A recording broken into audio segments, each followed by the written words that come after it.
ओमस्य श्रीनारायणहृदयस्तोत्रमन्त्रस्य भार्गवर्षि अनष्टपछन्दा श्रीलक्ष्मीनारायणो देवता। श्रीलक्ष्मीनारायणप्रीत्यर्थे जपे विनियोगाः करन्यास। ॐ नारायणा परं ज्योतिरित्यङ्गुष्ठाभ्यां नमः। ॐ नारायण परं ब्रह्मेति तर्जनीभ्यां नमः। ॐ नारायणं परो देव इति मध्यमाभ्यां नमः। ॐ नारायण परं धामेति अनामिकाभ्यां नमः। ॐ नारायण परो धर्म इति कनिष्ठकाभ्यां नमः। ॐ विश्वनारायण इति करतलकरपृष्ठाभ्यां नमः। एवं हृदयविन्यासः ध्यानम् उददादित्यसङ्घाक्षं पीतवाससमुच्चतं शङ्खचक्रगदापाणिं ध्यायेत् लक्ष्मीपतिहरि। ॐ नमो भगवते नारायणाय इति मन्त्र जपेत्। श्रीमन्नारायणो ज्योतिरात्मा नारायणः परा नारायण परं ब्रह्म नारायण नमस्ते। नारायण परो दाता नारायण परः नारायण परो ध्याता नारायण नमस्ते। नारायण परं धाम ध्याता नारायण परः नारायण परो धर्मो नारायण नमस्ते। नारायण परो बोधो विद्या नारायण परः विश्वनारायण साक्ष नारायण नमस्ते।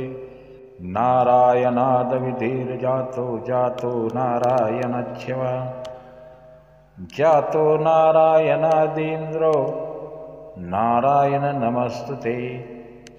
रविर्नारायणं तेजश्चन्द्रो नारायणं महा बहिर्नारायणं साक्ष नारायण नमस्ते।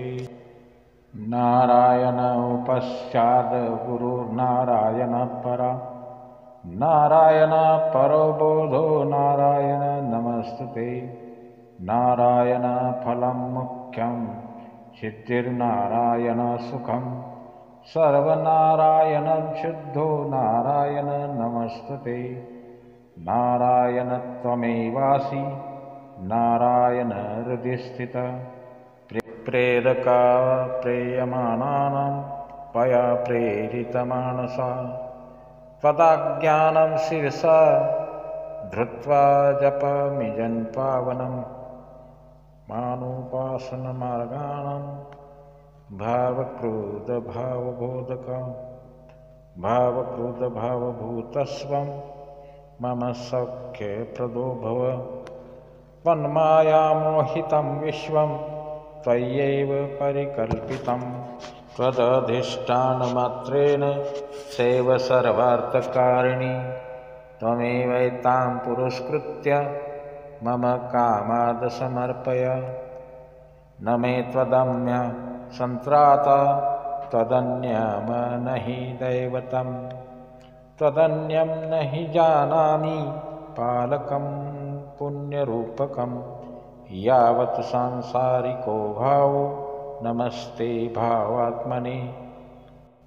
तत्सिद्धिदो भवेत् सद्यः सर्वथा सर्वदा विभो पापिनामहमेकाज्ञो दयालु नाम त्वमग्रणी।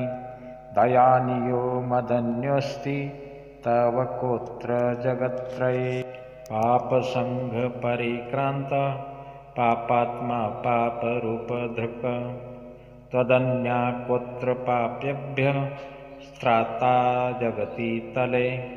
त्वमेव माता च पिता त्वमेव बन्धुश्च सखा त्वमेव विद्या च गुरुत्वमेव सर्वं मम देवदेव।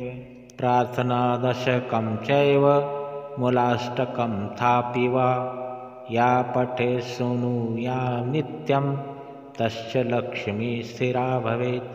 नारायणस्य हृदयं सर्वाभीष्टफलप्रदं लक्ष्मीहृदयकं स्तोत्रं यदि चैतद्यविनाशकृत तत्सर्वनिष्फलं प्रोक्तं लक्ष्मीकुदयति सर्वथा एतत्सङ्कलितं स्तोत्रं सर्वाभीष्टफलप्रदं लक्ष्मीहृदयकं स्तोत्रं तथा नारायणात्मकं जपेद्यः सङ्कलीकृत्य सर्वाभीष्टमवाप्नुयात् नारायणस्य हृदयमादौ जपत्वा तथा पुरं लक्ष्मीहृदयकं स्तोत्रं जपेन्नारायणं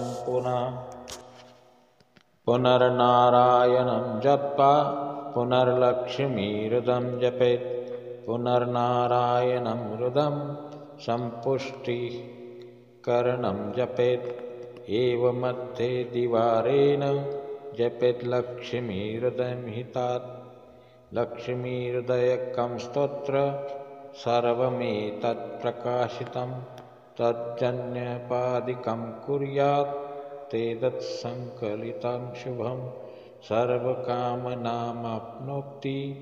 आदिव्याधिभयं हरेत् गोपमेतत् सदा कुर्यान् सर्वत्र प्रकाशयेत् इति गुह्यतं शास्त्रं मुक्तं ब्रह्मादिके पुरा तस्मात् सर्वप्रयत्नेन गोपयेत् साधयेत् सुधी यत्रेतपुस्तकं तिष्ठे लक्ष्मीनारायणात्मकं भूतप्रेतपिशाचान्य वेतालानश्येत् सदा लक्ष्मीहृदयो प्रोक्तेन विधिना साधयेत् सुधी भृगुवारे च रात्रे तु पूजयेत् पुस्तकं द्वयं सर्वदा सर्वथा सत्यं गोपयेत् साधयेत् सुधी गोपनाथ साधना लोके धन्यो भवति त्वदत्वितः